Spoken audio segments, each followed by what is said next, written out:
Hi, everybody, and welcome to Hello Maria. It's me, Maria, your host, and I'm so happy you're here listening to our newest episode.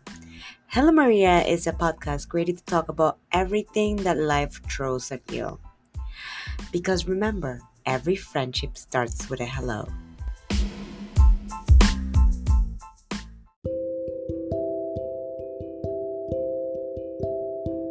Disclaimer: the information provided in this podcast episode is not intended and does not constitute as financial advice, investment advice, trading advice, or any other advice.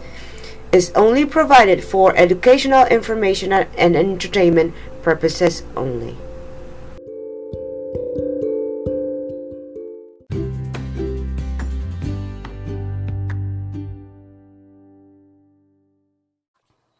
Hey, everybody, and welcome back to the second blog of this episode, Finance 101. I'm here with Ellis. Hi, Ellis. Hello, everybody. So let's get right to it. Right now, Ellis and I we're trying to buy a house, and it's been quite the challenge. So can you tell Ellis, our listeners, regarding like the house market, the intricacies, how is it looking for how is it looking right now? Yeah, so right now is so I'll talk about two things. I'll talk about housing right now, and I'll talk about housing in general. So typically, housing is an asset, kind of like we talked about before. A lot of people don't think Yeah. of it like that though, because you need a place to live, and so a lot of people don't really think about timing the housing market because traditionally the best time to get into the housing market is just right now. Whatever time right now is, it's usually right now. It's usually a very slow moving market. It appreciates over time, and it's like a giant savings or piggy bank that you put money into every month, every month, every month. You live there anyway, and then at the end of it, when it's all paid off, if you let's say traditionally you have a 30-year fixed rate mortgage, um, you've just been accruing not only the money you've been putting into it, but also the intrinsic value that it raises, every year, 3%, 2%, 3%, every year. And so then a lot of people, they sell it and that's what they live their retirement on. They move down to Florida or wherever they're going. Um, and yeah, so traditionally, the best time to get into housing is just whenever right now is. But specifically right now is not the time to get into housing, and that is due to the kind of still the after effects of the pandemic. There was a lot of Yeah. financial policies that were put into effect during the pandemic that helped countries not go into depressions, and so it was very necessary to save us in a time of a lot of uncertainty, a lot of Exactly. economic uncertainty. Um, and not to get political, but clearly it was somewhat of the right choice because here we are on the other side of it for the most part. And you know, I would say as a world, we're starting to kind of get back to where we were. But back to what we were saying about housing right now, uh, we are looking. We've been looking, and we're going to Yeah, we continue to look. and It because he is has a picky wife, right? right. Like let's put That's that out there. yeah, that is true. It was a good thing for us right now, um, and the reason for that is our federal government um, is raising rates. What does that mean? They are making it more expensive to borrow money. Um, Mhm. Interest rates. That's what they're raising, and what that does is that slows the economy down. Because it costs more to borrow, um, it makes it a little bit more selective of who has the affordability and who has the money to do the borrowing. And so, while we are positioned, I think very well in this situation, housing right Let me now. interrupt you. like there, because maybe there's something that people do not know, Yeah, sure. why the government is doing this type or is using this type of tactics. Um, can you explain a little bit more? Sure, sure. And that's what I was saying. Like, it's such an extensive topic, and the nuances to housing right now.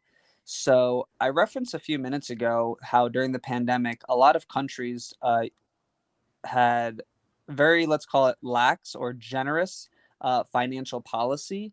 And that was to ensure things didn't get to a point where we couldn't go back, we couldn't backtrack from. And so there was a lot of excess money pushed into the economy to prop it up, which again, I think was a necessity at that time. But every action has a reaction, and the reaction of that is inflation. And so Yeah, housing was specifically hit very. It was a very interesting dynamic that happened with the housing. Um, Not only did they push a lot of money out into the economy, but they also lowered interest rates to just about zero. And what that did was it essentially made it free to borrow money. If you're not paying interest on money you're borrowing, um, it looks very attractive to borrow money. Here's free money, take free money, just pay us back, with no interest. Very enticing. So what did that do? People put that money into assets, and what is one of the major assets of any family, any real person is one of their major assets is their home. And exactly. so the price of housing just went up, up, up like crazy, almost in a parabolic, unhealthy way. Again, a few minutes ago, I referenced that usually it's a great time to get into housing and to real estate anytime, and that's because it's slow moving. Well, this made it not slow moving. So, back to your question of kind of filling in some of the blanks, because of the excess money, the lower interest rates, it got our economy a little bit too hot, too much spending. The world really runs off of supply and demand.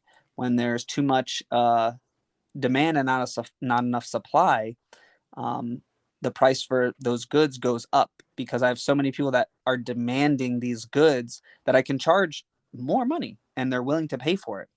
So that starts really getting inflation out of hand. And so the tool that we discussed at the Federal Reserve, it's actually not the federal government, it's the Federal Reserve, which is a different entity. It is not associated with the federal government, which keeps it, unbiased. Their main job is just the economy. It has nothing to do with politics or anything like that. At least it's not supposed to. And so they are here really just to put the United States economy in its best position to succeed. And so inflation is not a good thing because then it prices out the average person from being able to buy gas, groceries. It makes their paycheck to paycheck what they were living paycheck to paycheck. Now they're living below paycheck to paycheck, which means they're taking out debt, which is never, I wouldn't say never a good thing, but in that scenario, not good. And so, yeah, just kind of back what the point that I was making, the Federal Reserve, they raise rates to make it more expensive to borrow money. And so that does a lot of different things. It slows down the economy. People don't go Mm-hmm. out and they're not purchasing things like they used You're to. spending. It costs more to what? Buy that house. And so to tie it all back in, because I am rambling, as Maria knows I do, um, Mm-hmm. to tie it all back Sometimes, in, yeah. the reason why we are waiting to purchase is because with the Federal Reserve increasing these interest rates, um, housing has already started to come down. The price of housing has actually already started to come down. Those low interest rates pushed it up way too fast.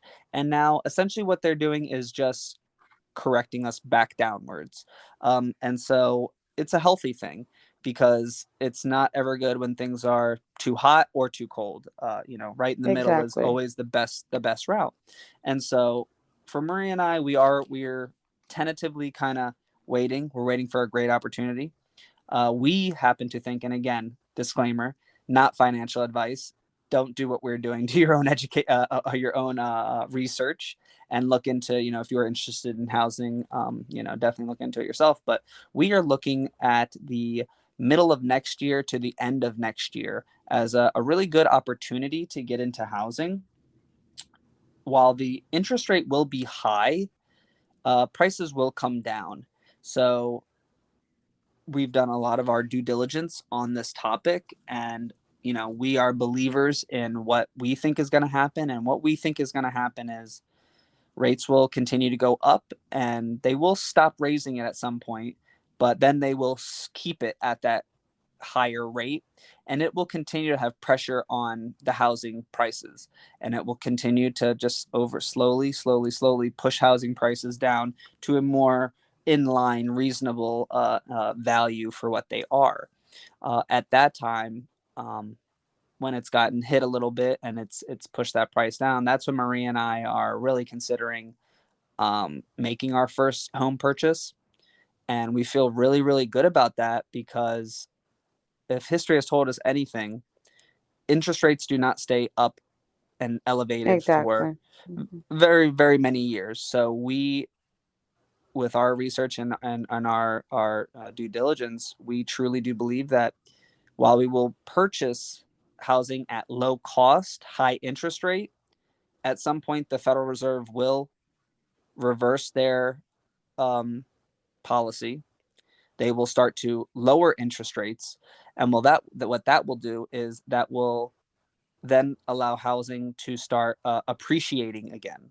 So we're going to be purchasing housing at a little bit of a In the reduced price. We're going to ride up, hopefully, uh, as it goes up because the interest rate's going down. And then once the interest rates are a little bit lower, um, there's a vehicle that is called a refinance. So what essentially you're doing is you are going to refinance your loan that you got at the higher interest rate. You're going to refinance it for another loan at a lower interest rate, which a lot of times the goal of that is to lower your monthly payment. And so there is an incredible opportunity right now. If all of our listeners are doing their due diligence as well, and they're really looking into it, um, the opportunity could really be there for people to start making wealth and to get comfortable with the next 25, 35, 45 years of their life. Can really set them up very nicely. Right now, this is not advice, but what we're doing is we're just getting ready. It's a big purchase, and so it's not something that we take lightly. It's also not something that you can just kind of walk into yeah, without of course. preparation. So we are really focusing on saving, and it actually is perfect because of the possible recession that's coming. We're already planning for pulling back on some of our Yeah, expenses. And it really plays into our overall goal, which is, again, getting back to financial freedom and, just being able to enjoy our lives together instead of, our lives apart working and different things like that. And we're true believers that real estate is an avenue for doing that. And so we're yeah. saving, we're getting ready, and then when the opportunity is there, we're not gonna be afraid to take the jump. And I might interrupt there because some of our audience and people who've been listening to this podcast are not all in the US, but there are some of our listeners that will be like in Panama or in other countries in the world. Um, uh, Real estate, I will talk specifically in Panama, is not as expensive as it will be in America, but it's expensive for people like me living here. Um, and to afford a house here, you have to put at least a 10% down payment, 10%, 20%. It depends on the cost of the house. Um, but there's a lot of offer. There's not that many demand, but there's a lot of offer outside. And there's for everybody. There's high-end apartments to um, uh, pretty simple two-bedroom apartments to simple houses in areas which are more, let's say, outside the city and also inside the city. Like what I've realized here in Panama, that's with housing in the city of Panama, we are not gonna be seeing houses. Like they're not building houses. They're more focusing in building apartment buildings because there's that much space in the city that it's impossible to put houses inside the city. So like the planning that they've been doing is that they're just gonna shoot for just doing buildings and just having this type of like vertical type of housing. Um, so Ellis, I always told you like for me, it was I never liked having debt. And to this day I would say I don't have debt. And I tell you like, oh, I pay off my credit cards every month and I don't want to be on a maximum over like do my credit cards every month or spend more than what I can pay monthly because what I do is I pay off my credit cards every month, and that's the only debt I actually am renting. I don't own nothing, and I was always telling us like I would never want to have debt in my life, and that's where I'm going to with. Can you tell our audience when it's good to have debt and when it's not good to have debt? So Let's yeah, talk about that like good and bad debt. good and Yeah. bad debt. That's super important because I think that there is a very common misconception, and it's so common that you have it as well. And Yeah. through just our conversations, again, education. It's not nobody. All of our listeners, if you've thought the same thing, I kind of referenced it earlier with a joke of conspiracy theories, but the reality is they, and when I say um, they want you to believe that. They want you to believe that debt is bad. You don't want to be in debt. All these different things. When the reality is you don't want to be in bad debt. That is really the crux of I think where people are not financially educated with these different things like the different interest rates, and it can be really daunting and confusing, and they use these big words and different things like that because they want to confuse you. They want you to think that Yeah. you don't know how to do it, that you need them, you need to listen to them, and but think of if you just think about it, the bank is telling you, oh, save your money, but the banks don't save money. The banks lend out Exactly. money. The banks And they use your money, your make your money to money to right. And so exactly. it is this really common misconception that you're never going to save. And I mentioned, so we're not going to save our way to financial freedom and different things like that. So back to your question, bad debt is debt that is a liability. So you have two things. You have assets and liabilities. So a liability is something like student loan debt. Credit card debt is um, a liability, but the fun thing is you can actually use liability debt to create good credit. And good credit is very important in the sense that good credit gets you better interest rates, which means lower monthly payments, which means you can afford to get more car, you can get more home. Now, to be frank, cars are definitely a liability as well. So, ideally, you would own your car outright. Now, the reality of that is, though, we all need to get to work. We all have families. We have things that we need to do. Car loans and car debt is one of the hardest, let's call it bad liability debt to avoid. And that's just because, I mean, it's somewhat of a necessary evil. To make money, you have to be able to get to your job and things like that. So I'm going to leave car debt off of the equation a little bit. Um, but to be clear, it is a liability. Not many cars you could buy today and in 5 years sell for a higher value. That in itself, anything you purchase and it goes down in value is a liability. Anything that you purchase and it goes up in value is an asset. And so, what is good debt? Okay, so good debt is a home loan. So the reason why a home loan is good debt is because you're able to leverage it. And the nuances of that are so deep, and I don't even know all the details of that. But essentially, what you're able to do is, because as I was kind of referencing earlier, home is like your piggy bank. You keep throwing money in it, you throw money in it, you can get money out of it. And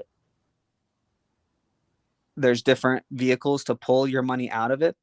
But if I'll give you an example, and this is kind of what I was kind of talking about earlier with, you know, they want you to think a certain way because they don't, they've taught us that debt is bad, when the reality is it depends what kind of debt, as we've been talking about. Let's say you had a home that you've been putting money into, monthly payments, monthly payments, monthly payments.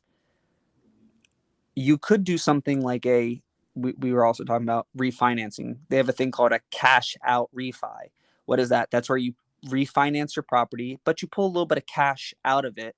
And a lot of people, though, make the mistake and they go in and they have fun with it. They go buy a boat, they go on vacation, they go buy new TVs and electronics for their home. That's a mistake. And even really pulling the money out of the home would be a mistake, because you're pulling some of the equity out of your home. What you would really want to do, and this is touching back to debt and loans, you could take a loan out against your home. If you took the money out of your home, you have to pay taxes on it, because it's like you know kind of like earned money. You refinanced and you earned some of the intrinsic value that your property has gone up in. So you have to pay taxes on that. But you don't pay taxes on loans. So if you took a loan out against the equity, not pull the equity out, but took a loan out against the equity, you could essentially get that money interest free. And what I mean by interest free is, yes, you're paying the interest. The better thing would say is you can get that money tax free, because if you are taking a loan out against the asset, you will have to pay interest on it. So that was I misspoke on that, but you won't pay taxes on it. So this is just one example of how they mention things, or they want us to think like loans are bad and debt is bad. There's bad debt Yeah. and there is good debt. And And it's then and it's good that you're explaining that because, well, for me, and I think it's part of the Latino culture, like we know how hard it is to try not to be in debt. Like it's so common for countries, developing countries and third world, for people that live in them to be in debt, to be in credit card debt, to be in literally loan debt, like have like all these loans to be able to pay houses, cars, schools, and all those things.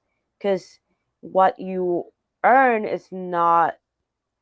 um, is not balance. Is not a balance to what you actually need to spend. So salaries are really low, and the only way to actually get by is by actually taking out a loan or getting a credit card. and So it's scary. Like I would say, like for people like in my country and in countries like mine, it's scary to be in debt. yeah, and even though America is very prosperous, and you can call it the global leader, whatever you want to call it, there are many, many, many. The majority of people in America are also living paycheck to paycheck, and they are in high interest credit card loan, and that's why credit cards. It's funny because we also kind of touched on the good debt, bad debt, but how we can use essentially bad debt to increase our credit score. So you mentioned something, and this is where it is absolutely crucial, is you need, you want to use your credit cards. You want to use your credit cards. In fact, if you're not using your credit cards for just about, and again, not financial advice, if you're not using your credit cards for just about every purchase, you're really missing out on a few things. So that credit limit that is on your credit card, when you use it every month and you pay it off every month, the bank likes to call that revolving credit.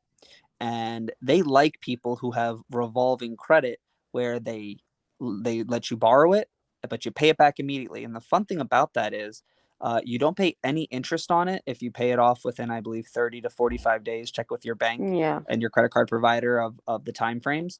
You don't pay any interest on it. It boosts your credit score because they know this is a person who, if I loan them money, they give it right back, and we have a great relationship. And then also, the reason I say you're missing out is because a lot of the credit cards nowadays, especially in America, they offer some really, really great incentives to use their Yeah, like cards. cashback, Points, cash back, absolutely, airline miles. miles. Like, it is Yeah. just, so, and also the reality is, anytime you use a credit card when you're making a purchase, it is protected. So if your information were to get stolen, the bank fights it for you. The credit card company fights it Hmm. for you, and you can dispute any charge. If you were using cash or debit, which is essentially It's a lost. cash card, it's gone. You're 95% of the time, you're probably not going to get that back, and it's a hassle. So credit cards are safe. Credit cards are important because, as I mentioned, your credit score will later in life get you better interest rates, lower cost, um, more purchasing power, which is very important. So you can use credit cards, which in theory are bad debt, as long as you don't let them become um, where you're paying the interest on it. That's really where because credit card, since it is a short-term loan, that's essentially what you're doing with a credit card. It's a very short-term loan. For that Hmm. risk that the bank takes on, they charge you a high interest rate.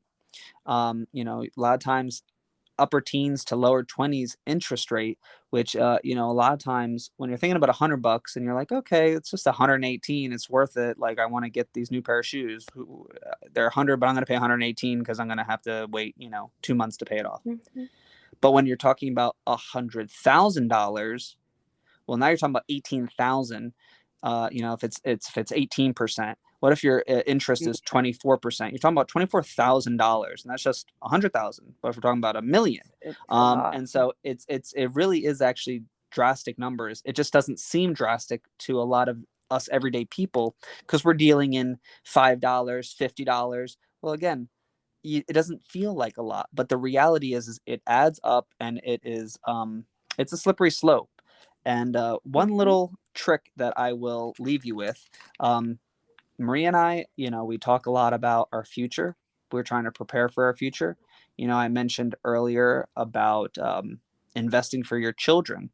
And another little tip for children is, when your child is born, what you do is you go to your credit card, you put their name and their social security number on your credit card as an active user, or some banks call it an authorized user. They will be issued a credit card. Now, this child is never going to use the credit card. You might use it you might use it once a month to make sure it's still active, and you keep it yourself, and you buy gas with it, you pay it off, and but it's essentially just another card on your account. But because their social security number, and again, this for people born in the United States, but because their social security number is now attached to your credit card, and again, as long as you're paying off your credit card every month, and you're good with your finances, when your child turns 18 years old, they will most likely have a credit score Exactly. You're in the just sharing the credit score. you're sharing, well, you're shortest because they have their own credit score, but you're building their credit score Yeah. by doing nothing extra, because you're never even going to notice that they're on your card. You have the card, they'll never use it. Like there's really no downside. It's just education, and that's what we circle always back to, is financial literacy Yeah. and financial education. The more we know, the more power we have. And again, what did we say about investing for your child when they're born?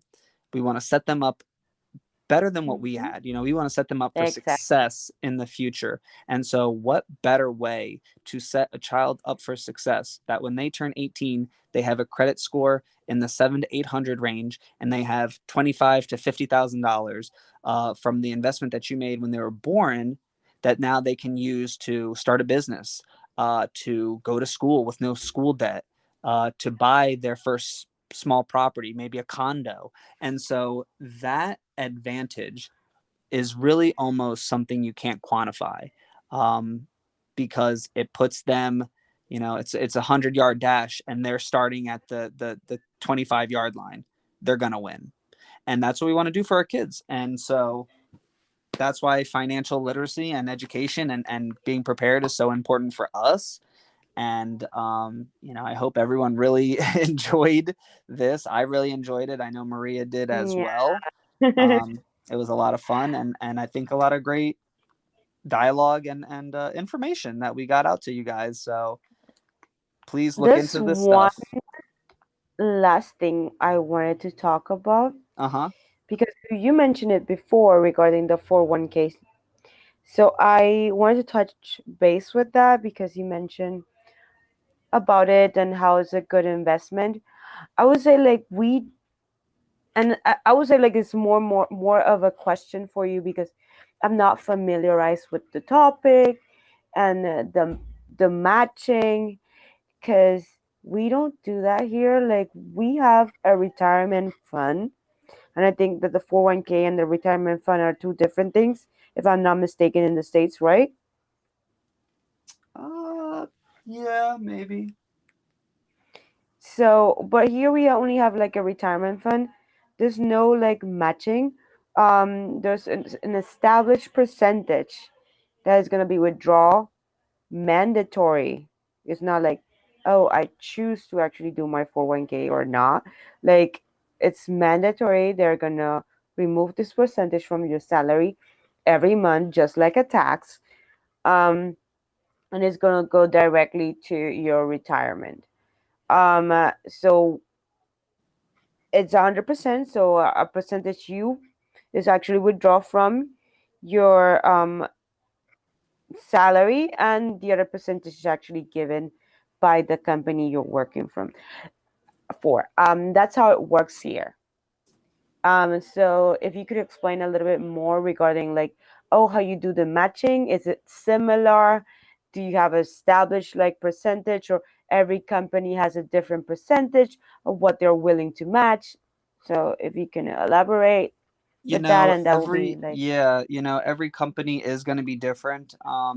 I would definitely urge people that while they are in the process of finding jobs and finding companies they want to work for, let that be one of the things that you ask about in your interviews.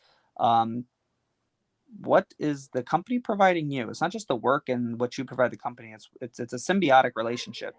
And so if that's not something that they offer, honestly, you can definitely see it as, again, it's a relationship. And so in relationships, both parties make out. Like they both give. literally, Yeah. like literally. They both give and they both receive. And so if your company is not offering that, to me, what that says is this company is not very invested in my future. So why should I be super invested in this company's future? So Exactly. every company is different. Every company's matching is different. Um, a lot of companies offer 401k because it's not really anything they have to do. They set it up with some brokerages, a brokerage, and they pull it out of your paycheck, and they just do it for you. But it's really the matching that is the important part, that you want to find a company that offers a decent matching. And each company is different, and also depending on the profitability or just the times, like if it's a financially tough time, your company might offer more or less. There could be years where they offer 3%, and other years where they offer 5%, and then they go down to 2, and that's just par for the course. That kind of stuff can happen. um, if it gets to a point where it's like zero for 1, 2, 3 years, then yeah, you really might want to consider leaving the job, to be honest with you, because the competition for those kind of offers is very high right now. In general, like I said, a lot of companies offer it, and it really is going to be unfortunately on a case by case basis. So I wouldn't really be able to speak too much about it, specifics, but I will say that it's something that we definitely encourage. For us, like I said, everyone should look into it for themselves, but Yeah. we would encourage it for if someone was asking us. For advice or something. Yeah. Right.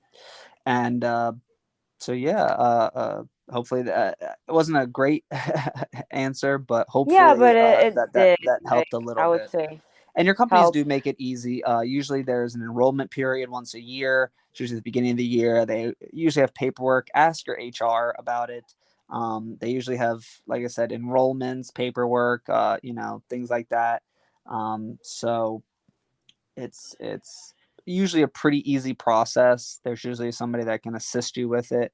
And also nowadays there's just endless amount of amounts of Information. information online. Hmm. So just like everything else that we have said in this podcast, look into it, research it, check it out, um, and Educate yourself a lot. educate yourself. Definitely, And definitely. that's what I'm going to, like, what are your last thoughts in conclusion about all that we talked? What are the breadcrumbs that you're going to leave our audience to take back home, to think about, to research about? What would Sure, be sure. So those I takeaways? would definitely say care about your finances. A lot of people have this YOLO mindset, that you only live once mindset, and while that is true, um, you think you don't care now.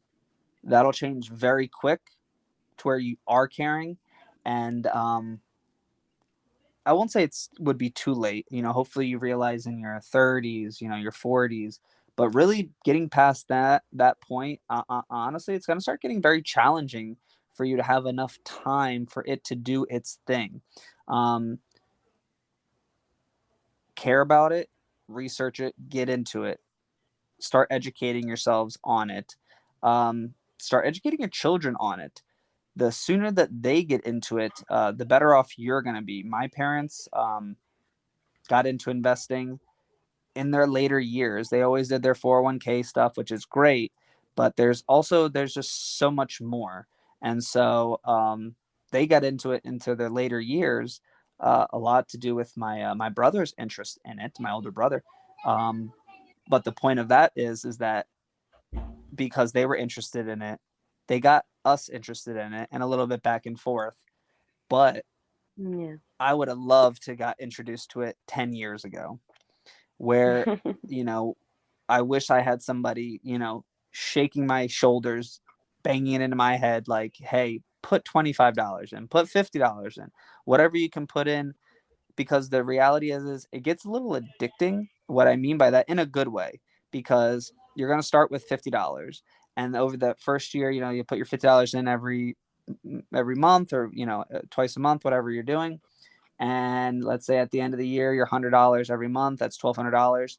At the end of the year, it is worth, let's say, $1,300. And you say, oh, wow, look at that. I made $100 this year and I didn't even do anything. All I did was essentially save it, but saved it, Saved you it, know, smarter. smarter.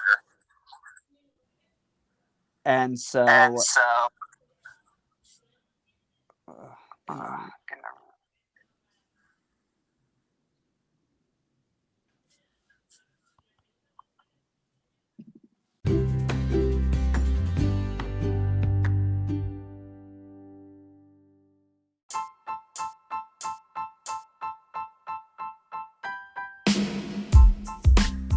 Thank you for listening to our latest episode. If you want to know more about my journey in this world, please follow me on social media. I'm always happy to make new friends, so don't hesitate to say hello. Because remember, every friendship starts with a hello.